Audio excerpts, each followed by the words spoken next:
Assalamualaikum warahmatullahi wabarakatuh. Eh, Perkenalkan, saya Wadin Nurais Amalia. Pada video kali ini, saya akan menjelaskan mengenai hasil praktikum dan juga pembahasan dari praktikum pemrograman geospasial acara ke-9 yang berjudul Reflect.js. Jadi, pertama-tama, mari berkenalan dengan Reflect.js dulu. Jadi, Reflect.js ini adalah sebuah library dari bahasa pemrograman JavaScript yang sifatnya itu adalah open source, yang biasanya itu digunakan untuk membuat peta yang interaktif pada sebuah halaman web. Nah, Reflect.js ini uh, dirancang itu uh, ringan, kemudian mudah digunakan juga, dan sangat fleksibel. Nah, jadi Reflect.js ini sering digunakan untuk memvisualisasikan data geospasial, baik itu untuk memetakan lokasi atau mengintegrasikan peta interaktif ke dalam aplikasi web juga, dia biasanya sering digunakan. Kemudian ada banyak kelebihan-kelebihan dari Reflect.js ini. Yang pertama itu dia ringan, kemudian jadi ukurannya itu kecil, terus dia juga interaktif seperti itu. Kemudian kita juga bisa melakukan custom peta. Kemudian eh, memiliki ketersediaan data geospasial, jadi bisa kita import dari GeoJSON dalam format GeoJSON. Jadi data geospasialnya seperti yang akan kita lakukan pada praktikum ini, yaitu ada data yang kita import dari GeoServer dan juga localhost, seperti itu. Jadi kita masuk ke hasil praktikum acara pertama. Nah, jadi ini adalah hasil praktikum acara pertama, yaitu ini adalah data titik dari tabel yang sudah dibuat pada acara sebelumnya, pada acara PHP. Jadi ini adalah tabelnya di mana terdapat 6 kecamatan, yaitu Mayudan, Minggir, Seyegan, Godean, Gamping, dan juga Kalasan. Kita masuk ke bagian skripnya. Nah, jadi ini untuk skrip hasil pertama. Jadi tipe dokumennya itu adalah HTML.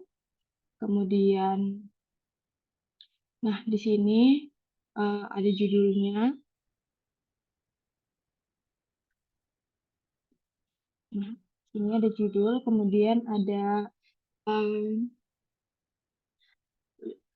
ada Leaflet.js library-nya, kemudian ada link juga untuk ikonnya. Kemudian ini ada stylenya, jadi tampilannya itu full screen, jadi height-nya 100%, width-nya juga 100%, kemudian margin-nya itu 0px. Nah, kemudian kita masuk ke bagian body. Jadi ini adalah library JavaScript JS-nya. Jadi yang .js itu ditaruh di bagian body, sedangkan yang .css itu ditaruh di bagian head. Itu. Kemudian ini adalah map-nya. Jadi ketika dibuka tampilan awalnya akan seperti ini. Nah, set view-nya itu saya buat di Kabupaten Sleman karena data-datanya itu adalah kecamatan-kecamatan dari Kabupaten Sleman. Seperti itu.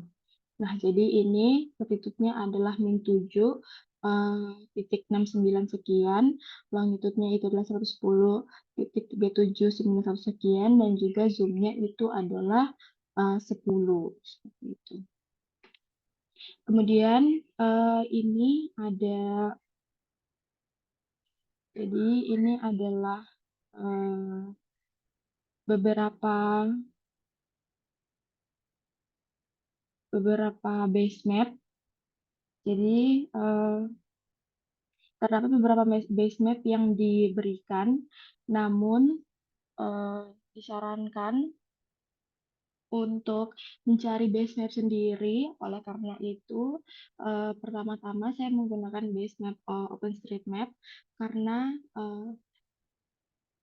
base map yang dikasih ada 4, namun diberikan tugas untuk mengubah 3 dari 4 base map tersebut. Oleh karena itu, saya mengubah menjadi base map dari ArcGIS. Yang pertama itu ada World Street Map, kemudian ada juga World Imagery Map, kemudian ada juga Stadia Map. Jadi dia itu smooth dark seperti itu. Nah, kemudian, base map ini akan ditaruh.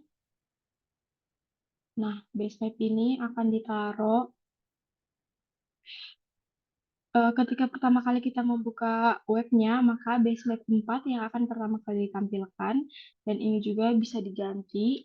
Soalnya halaman awal yang ingin kita tampilkan adalah base map dari base map kedua ini. Kemudian di sini ada marker. Jadi markernya itu ada 2. Yang pertama itu ada gedung B, D4 SIG UGM. Jadi longitude-nya adalah ini. Kemudian ini dibuat draggable juga. Kemudian marker satunya ini ditambahkan ke map. Kemudian ada pop-up-nya itu gedung B, D4 SIG UGM. Kemudian marker kedua itu adalah Rumah Sakit Akademik UGM.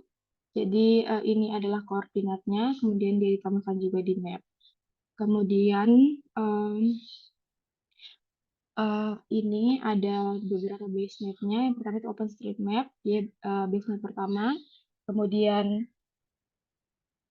Esri World Street, itu dia base map kedua. Kemudian Esri Imagery itu base map ketiga, dan juga Stadia Dark Mode itu base map keempat, seperti itu. Kemudian kita overlay, jadi marker 1 dan marker 2 di overlay. Kemudian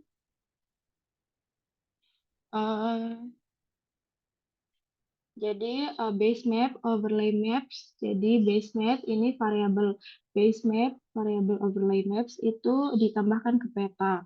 Seperti itu. Untuk skalanya maksimal width-nya itu 150 dan positionnya itu bottom right.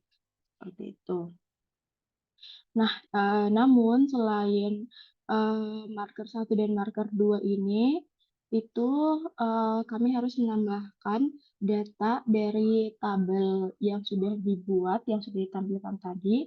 Nah, untuk menampilkannya itu seperti ini. Jadi, kita buat tag PHP dulu, kemudian kita lakukan koneksi database. Jadi, server name itu localhost, username itu root, passwordnya itu tidak ada, database name-nya itu pgweb, kemudian, nah ini MySQL-nya, server name, username, password, dan juga database name.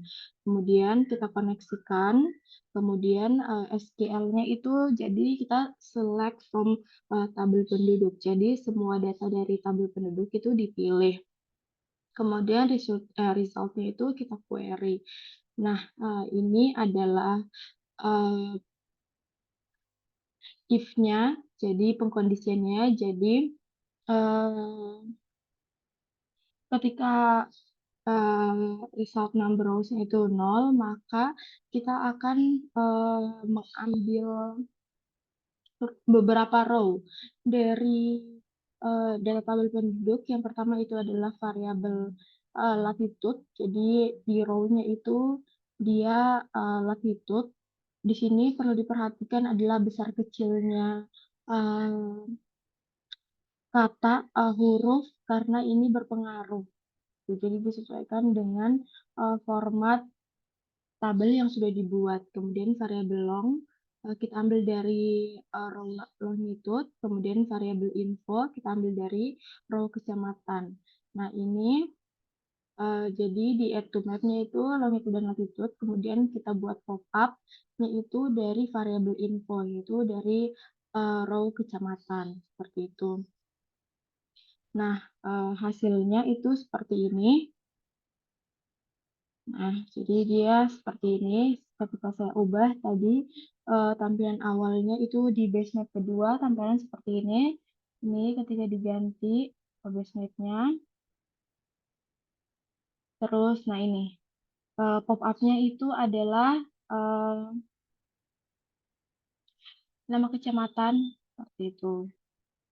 Ini, Minggir, dan juga Segan. Nah, kemudian saya rasa ini kurang di zoom, dan kita bisa ubah tingkat zoomnya juga jadi lebih besar, lebih langsung fokus ke Kabupaten Sleman, seperti itu. Nah, kemudian kita masuk ke hasil praktikum acara kedua, yaitu ini adalah kita mengimport data dari GeoServer.